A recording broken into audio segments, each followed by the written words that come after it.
Evangelho de Mateus, capítulo 20, farei a leitura dos versos de 1 a 16. Porque o reino dos céus é semelhante a um dono de casa que saiu de madrugada para assalariar trabalhadores para a sua vinha. E tendo ajustado com os trabalhadores a 1 denário por dia, mandou-os para a vinha. Saindo pela 3ª hora, viu na praça outros que estavam desocupados, e disse-lhes: Ide vós também para a vinha, e vos darei o que for justo. Eles foram. Tendo saído outra vez, perto da hora 6ª e da 9ª, procedeu da mesma forma. Saindo por volta da hora 1/10, encontrou outros que estavam desocupados e perguntou-lhes: Por que estivestes aqui desocupados o dia todo? Responderam-lhe: Porque ninguém nos contratou. Então lhes disse ele: Ide também vós para a vinha. Ao cair da tarde, disse o senhor da vinha ao seu administrador: Chama os trabalhadores e paga-lhes o salário, começando pelos últimos, indo até os primeiros. Vindo-os da hora 1/10, recebeu cada um deles 1 denário. Ao chegarem os primeiros, pensaram que receberiam mais, porém também estes receberam 1 denário cada um. Mas, tendo recebido, murmuravam contra o dono da casa, dizendo: Estes últimos trabalharam apenas 1 hora, contudo, os igualastes a nós que suportamos a fadiga e o calor do dia. Mas o proprietário, respondendo, disse a um deles: Amigo, não te faço injustiça, não combinaste comigo 1 denário? Toma o que é teu e vai-te, pois quero dar a este último tanto quanto a ti. Porventura não me é lícito fazer o que quero do que é meu? Ou são maus os teus olhos porque eu sou bom? Assim os últimos serão primeiros, e os primeiros serão últimos, porque muitos são chamados, mas poucos escolhidos. Nós vamos orar mais uma vez. Obrigado, Senhor Deus, pela leitura da Tua Palavra, e que o entendimento, ó Deus, dessa parábola nos faça compreender, ó Deus, um pouco mais da Tua bondade, da Tua grandiosidade, do Teu amor para conosco, ó Deus. É isso que nós pedimos, confiando em Jesus Cristo. Em nome de Jesus. Amém. Essa é mais uma das parábolas encontradas em Mateus que falam a respeito do reino de Deus. Ela não termina como algumas outras, vai e tu procede da mesma forma. O enfoque aqui não é a relação de trabalho e trabalhador, ou seja, a parábola não quer nos ensinar a ser patrão e dizer que nós somos obrigados a pagar o mesmo tanto para um que trabalha 1 hora e outro que trabalha 10 horas, 12 horas. A parábola não tem esse foco. O foco dela está na bondade daquele homem que é o patrão. O patrão bondoso aponta para Deus, que dá livremente as suas dádivas. Vamos tentar voltar um pouquinho aqui e entender essa história. Um trabalhador naquela época ficava das 6 horas da manhã, aproximadamente 18 horas no trabalho. Esse homem então tinha uma vinha, colhedor de uvas. Ele precisa de pessoas para ajudarem no seu trabalho. Ele já tem os seus trabalhadores normais. Então os trabalhadores foram lá às 6 horas da manhã e começaram a trabalhar. Nessa mesma hora, provavelmente um pouco antes, 5h30, ele foi lá para a praça. A praça da cidade era o local onde as pessoas que não tinham emprego ficavam esperando uma oportunidade. Nessa praça ele contratou mais algumas pessoas e ofereceu 1 denário. 1 denário é o valor mesmo de um trabalhador para um dia de trabalho. Ele ofereceu o mesmo que os outros iriam ganhar. O que aconteceu é que provavelmente ele viu que o trabalho era maior do que aquele número de trabalhadores. Então ele volta mais tarde na praça. Diz aqui que ele voltou por volta das 8, 9 horas da manhã, e lá encontram mais alguns trabalhadores, e aqui a frase diz que ele oferece um salário justo. Daí para frente ele não vai tratar valor, ele não falou 1 denário, ele falou: vou oferecer um salário justo. Parece que ele era um pouco desorganizado, mas aí não é essa a ideia. É que o trabalho realmente é difícil de você prever, e conta-se que havia essa necessidade de colher aquelas uvas. Poderia ser no final de semana e não poderia ficar sábado, domingo, um tempo maior sem colher, iria perder aquelas uvas. E ele, percebendo que precisava de mais gente, e quando ele trazia um novo trabalhador, ele trazia um trabalhador descansado, que iria render mais. Então ele volta lá para a tal da praça, 12:00, 15h e 17h. Nesse das 17h, ele diz o seguinte: vocês estão aí? E eles responderam: ninguém me contratou, ninguém nos contratou. E ele fala: vai, ide também vós para a vinha. Nem falou que vai dar salário justo, nem falou quanto que seria o salário. A gente percebe então que o centro dessa história é esse empregador, é esse dono da terra. Ele aparece o tempo todo, ele aparece acompanhando os trabalhadores, visitando a praça, analisando os trabalhos, e na hora do pagamento é ele que aparece de novo e chama lá os administradores, aqueles que iriam pagar, e ele diz: vai e paga, começando a pagar pelo último. E aí a surpresa desse último, que trabalhou 1 hora apenas, ele recebeu 1 denário. Ele recebeu por 1 hora o salário de um dia inteiro. Que alegria para esse homem, né? Mas aí as coisas começaram a ficar um pouco confusas, porque imagina aquele que trabalhou 12 horas, o que ele imaginou? Se aquele que trabalhou 1 hora ganhou 1, quem sabe eu vou ganhar 12 denários, né? Esse patrão é muito bom. E diz então que ele foi pagando, mas sempre pagando 1. Lembra que eu disse? Aqui a ideia é de pensarmos na bondade desse trabalhador. E ele foi bondoso. Ele sabia que aqueles trabalhadores precisavam do dinheiro, eles tinham família para cuidar. E eu acho que pesava no coração daquele homem, como que ele ia dividir 1 denário por 12 e dar lá 1 centavinho? O sujeito ia passar fome, necessidade. Ele foi bondoso. Ele não pensou no tanto que o sujeito trabalhou, ele pensou na necessidade daquelas pessoas. E ele foi bondosamente dando a todos 1 denário. E aí a coisa não fica boa quando alguns acharam que foi injustiça, né? Onde já se viu? Trabalhamos o dia todo, ficamos no calor e recebemos apenas 1 denário. Vocês perceberam que o empregador, que aparece o tempo todo, ele responde, e aparentemente ele responde de forma dura, mas ele é bem educado. Olha o versículo 20:13. O proprietário, respondendo, disse a um deles: amigo. Provavelmente esse era o representante lá do grupo dos contrariados.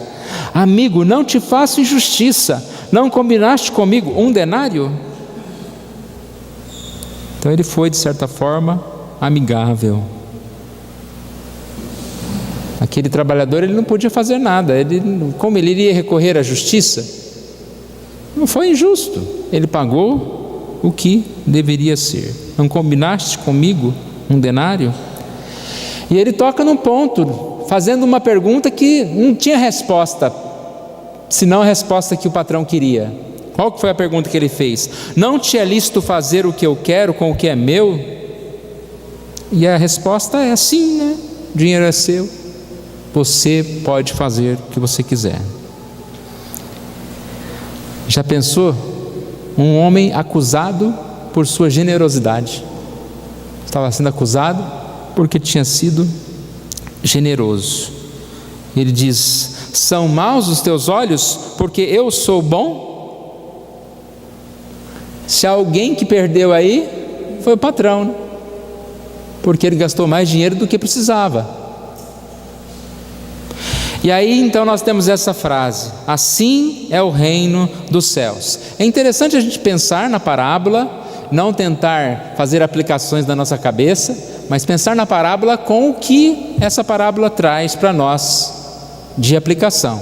Assim é o reino dos céus. Como que é o reino da terra? Como que o mundo pensa? Aquele que trabalha mais, merece mais, vai ganhar mais. E esse pensamento, ele vai para o reino espiritual também. Aquele que fizer mais boas obras, aquele que tiver mais tempo de igreja, aquele que for mais religioso, ele vai ter o primeiro lugar lá nos céus, ele vai ser o mais importante. E aqui é uma palavra, como eu disse no início, que exalta a bondade de Deus. Com a parábola, Jesus quer deixar bem claro que ninguém é salvo pelas suas obras, ou porque trabalhou mais do que o outro. No reino de Deus, os princípios do mérito, da capacidade são postos de lado, porque a graça prevalece. É uma mensagem de graça. A intenção dessa parábola é nos ensinar sobre a graça de Deus. Esse empregador vai à praça várias vezes. Ele sabia a necessidade, como nós já dissemos, daquelas pessoas. Deus sabe a necessidade de cada um de nós. Deus sabe as nossas limitações. Deus sabe que nós não temos ninguém senão Ele para nos livrar, para nos levar. Não temos nada. A graça de Deus é ressaltada. João 1,16 diz: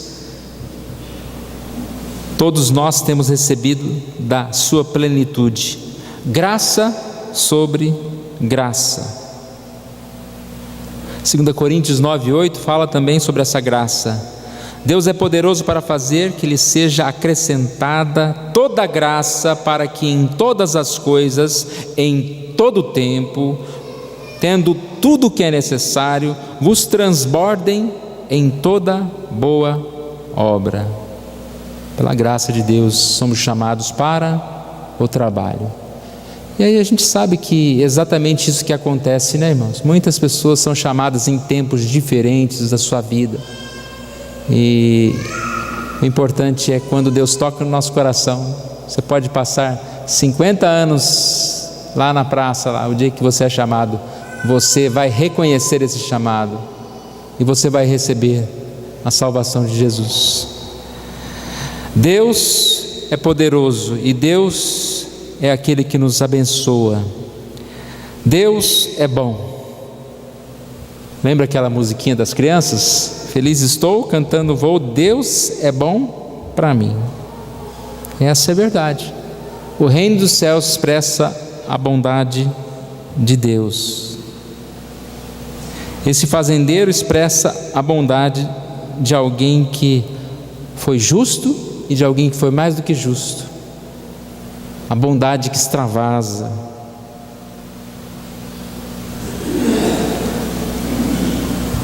Eu disse que nós temos que analisar essa parábola no contexto dela, e nós não queremos demorar muito, mas olha o que diz aqui em Mateus 19, 27 a 30, é o contexto da parábola. Eu não vou ler, vou apenas explicar aqui um pouquinho. Jesus está falando com seus discípulos que é difícil entrar no reino dos céus, né? Um rico dificilmente entrará no reino dos céus. E depois surge um assunto, aqui no versículo 27, Pedro, né?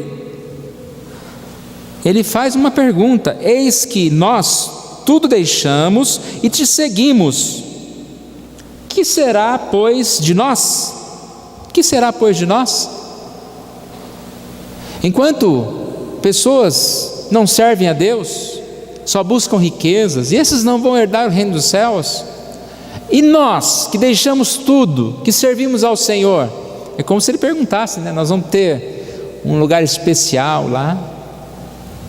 E aí Jesus responde, dizendo: os que me seguistes, quando na regeneração o Filho do Homem se assenta no trono da sua glória, também vós assentareis em 12 tronos para julgar as 12 tribos de Israel. E ainda ele fala: aquele que tiver deixado casa, irmão, irmãs, ou pai, ou mãe, mulher, ou filhos, ou campos, por causa do meu nome, receberá muitas vezes mais e herdará a vida eterna. Então ele não foge da resposta, ele não vê como uma resposta de orgulho por parte de Pedro, uma resposta oportuna, sim. A resposta de Jesus é que aquele que muito dá, aquele que muito serve, aquele que deixa outras coisas para servir o reino de Deus, será recompensado. A Bíblia fala sobre galardão nos céus. A Bíblia fala sobre esse momento, que nós receberemos sim da parte de Deus, esta recompensa do Senhor. Herdará a vida eterna e herdará a recompensa, sim. Só que Jesus, ele faz um mazinho aqui, porém, versículo 30, muitos primeiros serão últimos e os últimos primeiros. Então, quando Pedro pergunta, Jesus responde: olha, vocês assentarão em tronos, está tudo bem, tal. Mas muitos primeiros serão últimos e últimos serão os primeiros. É esta frase que Jesus ilustra com a parábola dos trabalhadores na vinha. E se os irmãos repararem, a parábola termina no versículo 16 com a mesma frase, ao contrário, diz: assim os últimos serão primeiros e os primeiros serão últimos. O que ele está falando? Ele exatamente diz que haverá sim recompensas, mas existem muitos que aparentemente são primeiros, mas que nem por isso serão os primeiros no reino dos céus. Ele não está dizendo que todos os primeiros serão últimos e todos os últimos serão os primeiros. Ele está dizendo que muitos nessa terra podem ter vivido a vida inteira servindo, mas não serão tão primeiros assim. O que a parábola diz? Exatamente isso. Quando aqueles que trabalharam desde as 6 horas da manhã achavam que eram os primeiros, eles foram os últimos, tanto a receber, começou a se pagar pelo que trabalhou apenas 1 hora, foram os últimos, tanto se fosse fazer uma matemática financeira aí.